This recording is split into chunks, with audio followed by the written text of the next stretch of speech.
Kejadian di hutan Arfak. Sersan 2 Bambang menghela napas panjang saat helikopter yang membawanya akhirnya menghilang di balik pepohonan raksasa. Suaranya yang menggelegar perlahan tergantikan oleh deru angin yang berbisik melalui daun-daun lebar hutan Papua. Ia kini sendirian di pos Arfak 7. Pos terdepan yang terpencil di ketinggian 2000 meter di atas permukaan laut. Tugasnya sederhana, menjaga pos selama 14 hari sebelum digantikan rekan berikutnya. Tapi ada sesuatu yang membuat rekan-rekannya enggan bercerita panjang lebar tentang pos ini. Hanya pesan singkat, jangan keluar malam-malam dan jangan dengarkan bisikan. Hari ketiga malam itu Bambang terbangun oleh suara langkah kaki di luar pos. Langkah kaki yang berat tapi anehnya tidak seperti langkah manusia.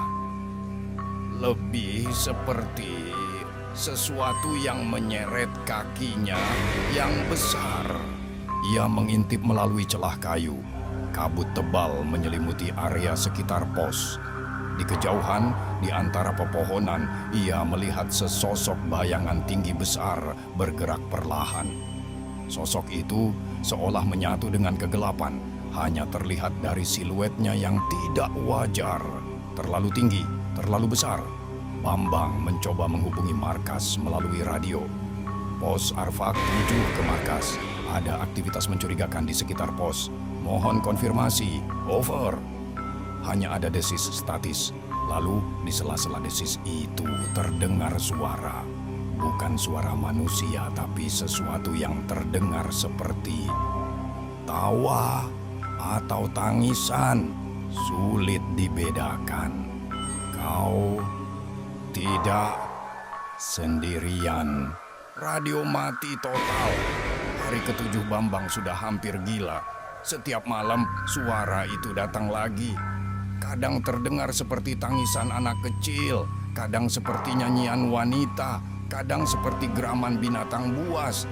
Yang pasti, sosok tinggi besar itu selalu muncul di luar, semakin dekat setiap malamnya. Hari ini, ia menemukan sesuatu yang mengerikan. Di tanah berlumpur di depan pos, ada jejak kaki. Tapi bukan jejak kaki manusia. Jejak itu besar sekali, hampir sepanjang lengan bawahnya dengan 5 jari yang panjang dan bengkok. Dan yang paling mengerikan, jejak itu mengelilingi pos, lalu berhenti tepat di depan pintu. Tapi tidak ada jejak keluar. Seolah-olah makhluk itu masuk ke dalam pos saat ia tidur. Bambang memeriksa seluruh pos dengan panik. Tidak ada apa-apa. Tapi saat ia kembali ke tempat tidurnya, ia melihat sesuatu yang membuat darahnya membeku. Di dinding kayu ada tulisan yang terbuat dari lumpur dan sesuatu yang berwarna merah gelap. Darah sudah dekat. Hari ke-11 Bambang hampir tidak tidur sama sekali. Matanya merah, tubuhnya kurus karena stres. Ia terus-menerus memeriksa senjatanya, radio, memastikan pintu dan jendela terkunci. Tapi ia tahu, pintu dan jendela tidak akan berarti apa-apa jika makhluk itu sudah bisa masuk tanpa membukanya. Malam itu, hujan turun dengan derasnya. Suara petir menggelegar, tapi di sela-sela suara gemuruh itu Bambang mendengar sesuatu yang lebih menakutkan. Ketukan. Tok, tok, tok. Perlahan, ritmis, datang dari atap pos. Bambang mengarahkan senjatanya ke atas, tangannya gemetar. "Siapa di sana? Keluar!" Teriaknya, suaranya pecah karena ketakutan. Ketukan berhenti. Lalu dari atas terdengar suara yang sangat jelas, seperti seseorang berbicara tepat di atas kepalanya. "Aku lapar." Atap pos retak. Kayu-kayu tua itu mulai patah satu persatu. Bambang mundur, napasnya tersengal-sengal. Dari celah atap ia melihat sepasang mata. Mata yang besar bersinar merah dalam kegelapan menatapnya dengan lapar. Sosok itu turun. Perlahan, dengan gerakan yang tidak alami, tubuh hitam besar itu merayap masuk ke dalam pos. Tingginya hampir menyentuh atap, kulitnya gelap seperti arang, dan wajahnya tidak ada wajah. Hanya kegelapan, kecuali dua mata merah yang menyala dan mulut besar yang penuh dengan gigi-gigi tajam yang tidak beraturan. Bambang menembak. Dor, dor, dor. Peluru menembus tubuh makhluk itu, tapi tidak ada darah. Hanya asap hitam yang keluar dari lukanya. Makhluk itu tertawa. Tawa yang mengerikan, seperti suara tulang patah. Kau tidak bisa membunuhku.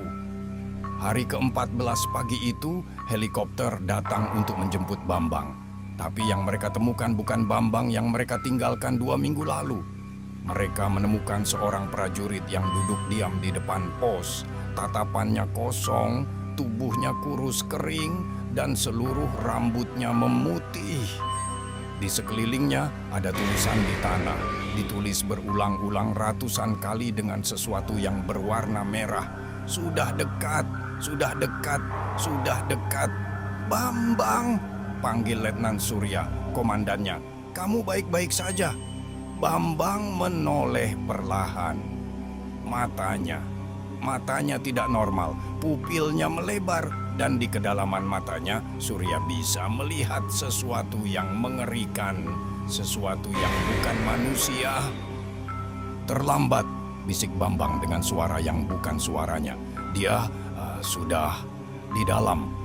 Sebelum Surya bisa bereaksi, Bambang tersenyum. Senyum yang terlalu lebar, tidak wajar, penuh dengan gigi-gigi yang tampak lebih tajam dari seharusnya. Sekarang, giliranmu. Epilog. Hingga hari ini, pos Arfak 7 dibiarkan kosong. Tidak ada prajurit yang ditugaskan di sana lagi. Tapi penduduk lokal di kampung terdekat mengatakan bahwa setiap malam mereka masih mendengar suara dari dalam hutan. Tawa, tangisan, dan bisikan yang memanggil-manggil nama. Dan bagi mereka yang nekat mendekati pos itu di malam hari, mereka akan melihat 2 sosok di dalam kabut.